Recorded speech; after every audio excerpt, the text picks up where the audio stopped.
بسم الله الرحمن الرحيم والصلاة والسلام على أشرف المرسلين وأعوذ بالله من الشيطان اللعين الرجيم بسم الله الرحمن الرحيم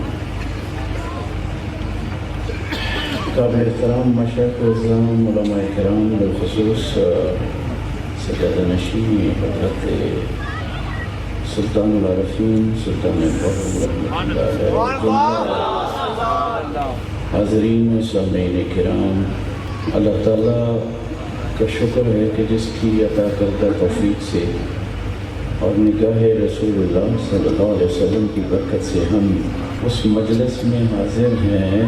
یہ اہل محبت کی مجلس ہے اور محبت سے سجائی ہوئی ہے، محبت کے لیے بنائی ہوئی ہے، ہدیہ تبریک ہے اس کا۔ اور وہ عظیم ہستی کہ نبی اکرم صلی اللہ علیہ وسلم نے آپ کو جدا ہی نہیں کیا، ہر وقت سفر حضر میں بھی ساتھ ہے۔ تو میں ایک بات بتانی چاہتا ہوں۔ ایک دفعہ روزہ رکھے ہوئے تھے جناب مولا علی کرم اللہ وجہ کریم اور جناب فاطمہ الزہرا سلام اللہ علیہ۔ تو افطار کا وقت آیا تو مانگنے والا باہر آیا جس نے صدا کی کہ میں یتیم ہوں، تو میں روزہ افطار کرنا چاہتا ہوں۔ تو کھانا صرف وہی تھا دونوں کے لیے، تو جناب حضرت علی نے اپنا کھانا اٹھا کے اس کو دے دیا۔ تو جناب زہرا سلام اللہ علیہ نے بھی کہا کہ میں بھی آپ کے ساتھ ہی کھانا دینا چاہتی ہوں اس کو، تو نمک اور پانی سے ہم لیں گے۔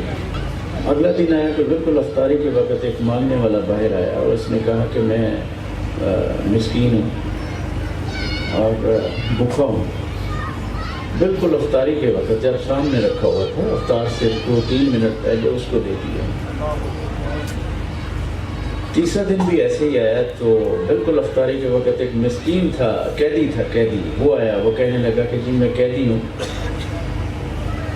تو میں بھوکا ہوں۔ تو اسی طرح دونوں ہستیوں نے اپنا کھانا دے دیا۔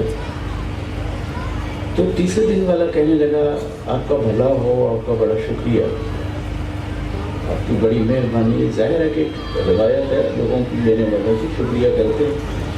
تو جب شکریہ کہا تو جناب زہرا سلام اللہ علیہ نے کہا کہ فضا اس کو کہو شکریہ نہ کہے، یہ اپنا شکریہ واپس لے، ابھی لے واپس جا، اس کو جا کے کہہ دے کہ ابھی لے واپس۔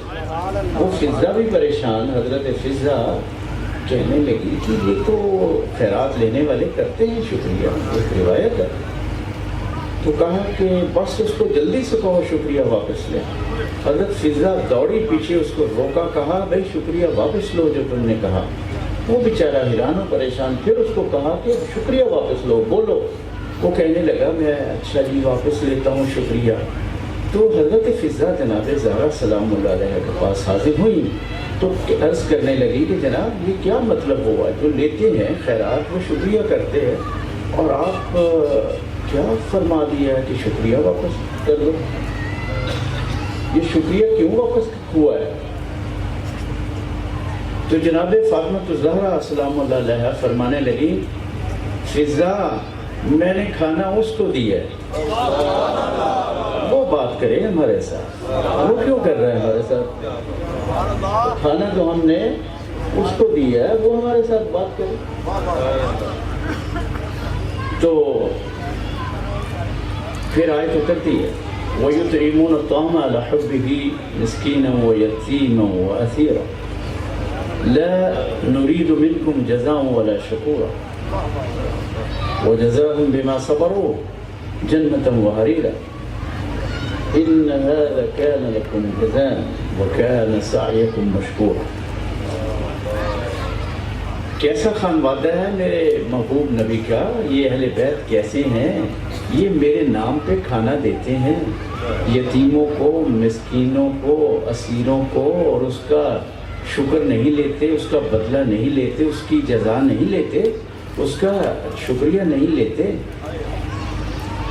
اور جو ان کی جزا ہے وہ میں بتاتا ہوں جنت ہے اور اس کی تمام نعمتیں،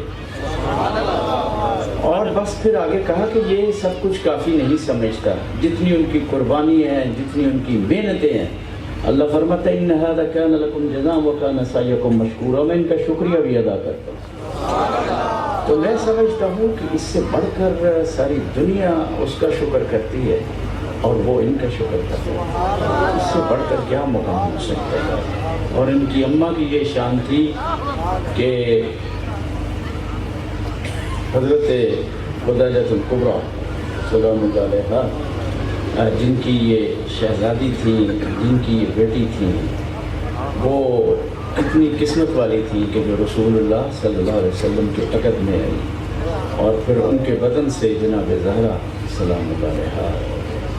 ایک دفعہ آپ نے کہا کہ خدیجہ آج مجھ سے مانگو، آج کیا چاہتی ہو میں تمہیں، آج مانگو۔ تو جناب خدیجہ الکبریٰ فرمانے لگی، عرض کرتی ہے رسول اللہ آپ کو پتہ میں خدیجہ الکبریٰ ملکۃ العرب بھی مجھے کہا جاتا ہے، اور میں مانگنے والی نہیں ہوں، میں تو عطا کرنے والی۔ پھر جب آپ نے دوبارہ فرمایا تو کہا کہ میں مانگنے والی نہیں ہوں، میں تو عطا کرنے والی۔ پھر تیسری دفعہ جب کہا تو فرمایا اچھا میں آپ کی بیٹی فاطمہ سے کہہ دوں گی، اس سے بول دوں گی، اس سے پوچھ لینا۔ تو جب سرکار گھر آئے تو فرمایا کہ فاطمہ تیری اماں نے کچھ کہا؟ کہا ہاں بابا، کہا انہوں نے کہا کہ تیرے بابا کہہ رہے تھے آج کچھ مجھ سے مانگو، اور میں نے کہا کہ میں مانگنے والی نہیں ہوں، میں عطا کرنے والی ہوں، میں خدیجہ الکبریٰ ہوں، اور مجھے ملکۃ العرب کہا جاتا ہے۔ یعنی 80,000 اونٹ پہ ان کی تجارت ہوا کرتی تھی، اور مکے کے لوگوں کو رات کا کھانا وہ کھلاتے تھے، اور یتیموں، مساکین اور غرباء اور مستحقین کا بڑا خیال فرمانے والی جناب زہرا سلام اللہ علیہ کی والدہ تھی۔ تو نبی پاک صلی اللہ علیہ وسلم نے فرمایا کہ فاطمہ تیری اماں نے کچھ بولا؟ عرض کی بابا انہوں نے کہا کہ اپنے بابا سے کہنا کہ میں ملکۃ العرب، لوگ مجھے کہتے ہیں اس وقت یہ عالم ہے کہ اگر میں انتقال کر جاؤں تو میرے پاس کفن نہیں ہے، تو اگر اپنے بابا کو کہنا یہ جو کملی رکھی ہوئی ہے کندھے پہ یہ مجھے کفن کے لیے ہے۔ تو میں سمجھتا ہوں کہ اللہ تعالیٰ اسی وقت بھیجتے ہیں فرشتہ کو درود کے لیے ان کا، اور آواز آتی ہے کہ میرے محبوب نبی چادر آپ نہیں دیں گے میں خود دوں گا۔ تو یہ ان کے مرتبے، یہ ان کی ہستیاں۔ اللہ کیا فرماتے ہیں؟ مانگنے والا توحید مانگ رہا ہے، اللہ کو مانگ رہا ہے۔ اب اللہ کیا اس پہ جواب دے رہے ہیں؟ فرمایا وَاصْبِرْ نَفْسَكَ مَعَ الَّذِينَ يَدْعُونَ رَبَّهُمْ بِالْغَدَاةِ وَالْعَشِيِّ۔ فرمایا اگر میرا بننا ہے تو پھر ایسے ہے جو مجھ سے جڑے ہوئے ہیں ان سے جڑ جاؤ۔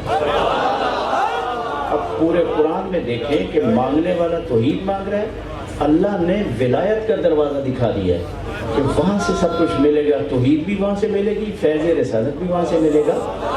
اور اس کا اشارہ خود رسول اللہ صلی اللہ علیہ وسلم نے اپنی حیات طیبہ میں فرمایا، 1.25 لاکھ کے مجمع میں، 1.25 لاکھ کا مجمع تھا، تو آپ یکدم فرمانے لگے میرا ایک غلام ہے، اس کا نام اویس کرنی ہے، ملک یمن میں رہتا ہے، مدینہ میں نہیں آیا، اس نے دیکھا نہیں ہے، نہ اسے کسی نے دیکھا ہے، لیکن میرے صحابہ وہ میرے ملک یمن میں رہتا ہے، تو اے علی، اے عمر، میں تم دونوں کو خوشخبری دیتا ہوں کہ تم دونوں اس سے ملو گے، اور ضرور ملنا، ضرور جانا، اس کو میرا سلام کہنا، اور اس کو کہنا میرا پیغام ہے، میری امت کی بخشش کے لیے دعا بھی کہہ دو۔ تو یہ ایک بھائی سلسلہ ہے سارا ریاست مدینہ کا، اس کے بغیر ریاست مدینہ کا تصور مکمل اور کامل نہ مل سکتا ہے، نہ اس کی امپلیمنٹیشن ہو سکتی ہے۔ اللہ تعالیٰ ہمیں صالحین کی سنگت عطا فرمائے، اور اس سنگت کے بغیر دیکھو نا وہ پانی، یہ یہاں سے اس علاقہ سے، علاقہ نواب سے لوگ جو دودھ بیچنے آتے تھے، تو وہ جب لاہور کی نہر آتی تھی تو اس میں پانی بھی تھوڑا سا نہر سے ملاتے تھے، تو دودھ نے سوال کیا کہ پانی تیرا تو مول ہی نہیں ہے، وہ کدھر آ گیا؟ میں تو دودھ ہوں، میری قیمت ہے۔ تو اس پانی نے کہا جی اب مجھے نہیں پتا، میں تو آپ کی سنگت میں آ چکا ہوں، اب میں جا نہیں سکتا۔ تو پھر دودھ بولا کہ اچھا جو قیمت میری ہے وہی پھر تیری ہوگی، اور جو میرا ہے وہ تیرا ہے۔ تو یہ ایک سنگت ہے، صحبت ہے۔ اللہ تعالیٰ ان صالحین کی سنگت کے بغیر ہمیں رسالت کا بھی پتہ نہیں چل سکتا اور توحید تک بھی نہیں پہنچا جا سکتا۔ اللہ تعالیٰ ہمیں اہل بیت کی محبت عطا فرمائے، اور جو اولیاء کرام ہے خاص طور پر اس دور میں، اس زمانہ میں، ان کی سنگت عطا فرمائے، کیونکہ قیامت آ جائے گی جب اللہ والا جب تک ہے اس دنیا میں اس وقت تک قیامت نہیں آئے گی۔ جب اللہ والے نہیں رہیں گے پھر قیامت آئے گی۔ اللہ تعالیٰ آپ کو خوش رکھے، اور ہم مدینہ سے اس لیے پیار کرتے ہیں کہ قیامت والے دن مدینہ پہ قیامت کا اثر نہیں ہونا۔ جو سرکار کا مقام ہے وہ قیامت والے دن بھی ایسے ہی سرسبز و شاداب رہے گا۔ کیوں کہ خود ہی آپ نے فرمایا ما بین بیتی و منبری روضۃ من ریاض الجنہ، کہ میرے حجرہ سے میرے ممبر تک یہ جنت ہے۔